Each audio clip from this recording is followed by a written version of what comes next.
It's quite raw for us still. Watching that back was quite moving, really, because we only lost Amani about a month ago, and we're still trying to process a lot of it.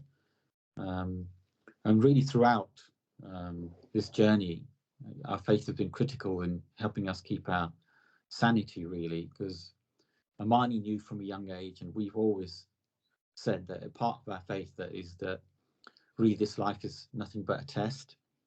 And we're told in our holy book, the Quran, that we're going to be tested in, surely be tested in one of a different number of ways, either through fear, maybe, you know, living through a war zone, hunger, loss of wealth, loss of life, which applies to Amani, and, you know, crops or business. And we're told that give glad tidings to the one who is steadfast or patient.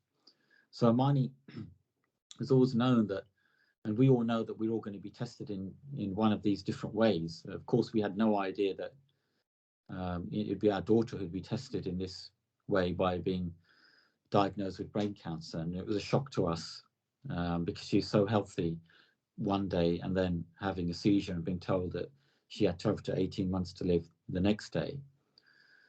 And following her journey is really, to be honest with Amani, she's just strengthened her faith throughout, and that's helped her you know, fight the disease as long as she can. And we constantly reminded her, and she's fully aware that this first life is nothing but a test.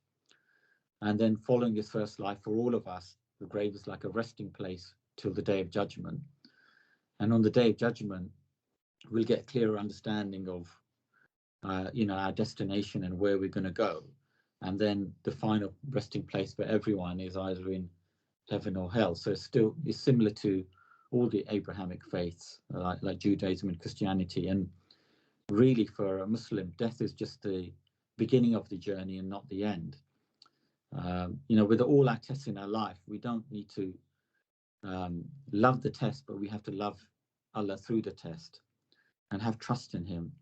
And you know, we take some comfort from all that, you know, the messengers or the people who brought the religion. And we also believe in Moses and Jesus and, you know, all the other prophets. And all of them had a very, very difficult lives. None of them had a life of ease, you know, on earth. And really, we're told that the more you're tested in this life, the more you're actually loved by your Creator, and the higher status that your Creator wants in the hereafter. And that's given us some solace, and Amani some solace, that she was tested so hard over the 22 months. Her journey got her diagnosis, and her life got more and more difficult. She had numerous surgeries, none of which were successful. She lost her faculties of being able to move. Her eyesight became a lot more restrictive. By the end, she's virtually paralyzed as a brain tumor spread from her brain into her spine. And with such a high and hard and difficult test, her rank in the hereafter, we believe, is raised as well. And ultimately, as Muslims, we're told that we belong to Allah, and our children are given on trust to us. So they actually belong to Allah, but they're just effectively almost loaned, whether it's, you know, your spouse or your children. And you know, we were so honored that we were given and blessed with Amani for these 23 years, and that we were chosen by Allah to raise her. Of course, we are devastated that she was only destined to live for 23 years. And one of the main beliefs in Islam is that of predestination, is that our date of birth is written, our date of death is written. Although we have free will, Allah knows what choices we're going to make in that life. And we're so honored that before Amani returned to her Creator, that she made such a positive impact on this earth, you know, promoting and creating awareness, the lack of funding for brain cancers, and also, you know, showing how her faith gave us strength to go through this. And really what we taught is that the way to deal with any test in this life is through showing patience. And we saw that in Amani, really, that she had infinite patience with her trials. She never said once to us, why me? And I can confess that on numerous times I said, why her? And I'd rather it was me than her. You know, I'm nearly 50 and I've had a great life, a great family. And I felt that if there's any way that I could change places with her, I could. But unfortunately, as everyone knows, we're not given that option as parents. And Amani sought really a lot of comfort through her prayer. She reconnected fully with her religion. And, you know, she was a great example, not just to us, but to other people in our community and even those without faith. And we're always told in our religion that your prayers are answered in one of three ways. Either they're answered, or the second option is that they're answered but not now, or that Allah has a better plan for you and they're answered really in the next life. In other words, you're rewarded and raised in rank in the next life instead of it being answered in this life. So the prayer is answered, but not necessarily in the way that either we would want or maybe Amani would want. The other principle really is, which we address with Amani, is that, you know, Allah says that He doesn't burden a soul more than it can bear.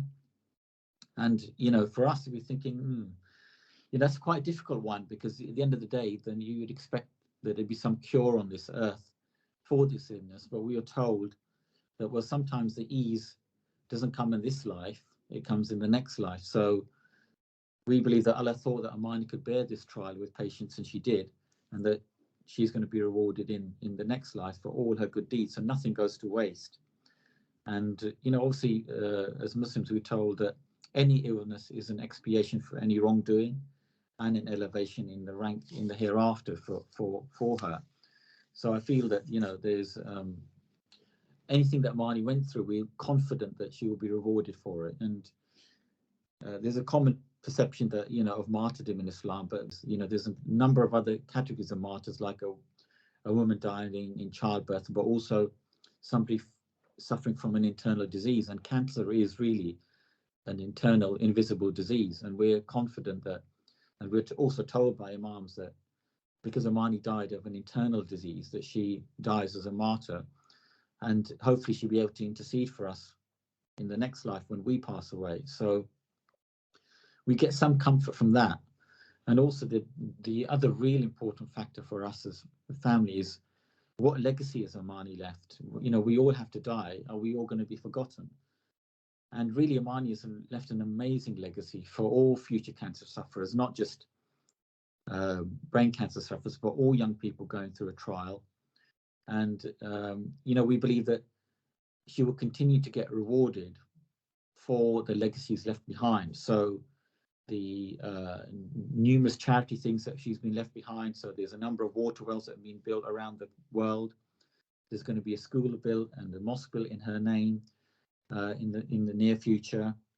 All those who have benefited from her podcasts, her talks with the Imam, you know, and you know, we've received thousands of messages from people around the world who've never met Amani, saying that how her stories help them cope through their cancer journey, or help them cope with how their family members are going through a cancer journey, how it's helped them through depression, how it's inspired them to go back to work. And Amani will get the reward for all this positive interaction that she's left behind. And really, that's given us a lot of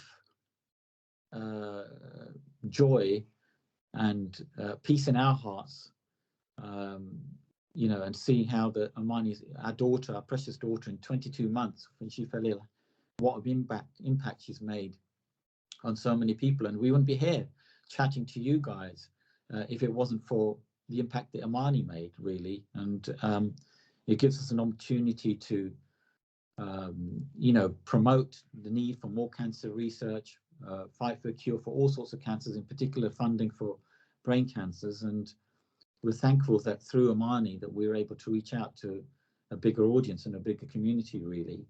And yeah, so really that's all we wanted to say. I don't know if you wanted to add anything, Yasmin. Yeah, I think I just wanted to say about the like the Islam as a community really helped us and really helped us feel supported.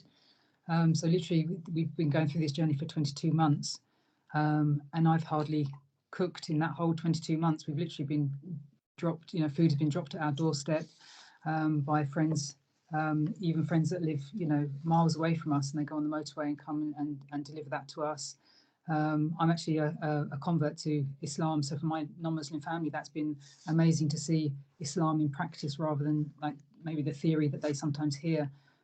So for us, that has been such a help, to feel like we've been, we actually, I see it as, God helping us, and giving us ease in our difficulty by the help of and the assistance of other people. So that's really helped us. Yeah, and I think as well, I think there's a quote that's, people share of Mani's on social media, where she, we're told in our religion as well to focus on the blessings rather than look at your difficulties, and that's one thing that Mani definitely did in her journey. So she, she would always recognise that yes, she's going through something very tough, but I could be going through this and not have a nice house over my head, or I might not have a family to look after me, or I might be in a war-torn, area, and it'd be even worse. So Mani would always draw on the on the blessings that she had and feel really grateful for those. So I think that helped her through. And also living under a prognosis, a bleak prognosis, as bleak as it was for Amani, was very, very difficult. But at the same time, I think it gave us the blessing of treating every moment as a blessing. So it really put so much meaning into every moment that we had with Amani. So although it was very difficult, at least it gave us those moments to say as many "I love yous" as we needed to say, and talk through, about death and Mani's fear of death and all that sort of stuff that you don't tend to have to talk with a child about. So, it sort of gave us those moments as well. I think that was pretty much everything. Yeah, thank you. That was all we need to say.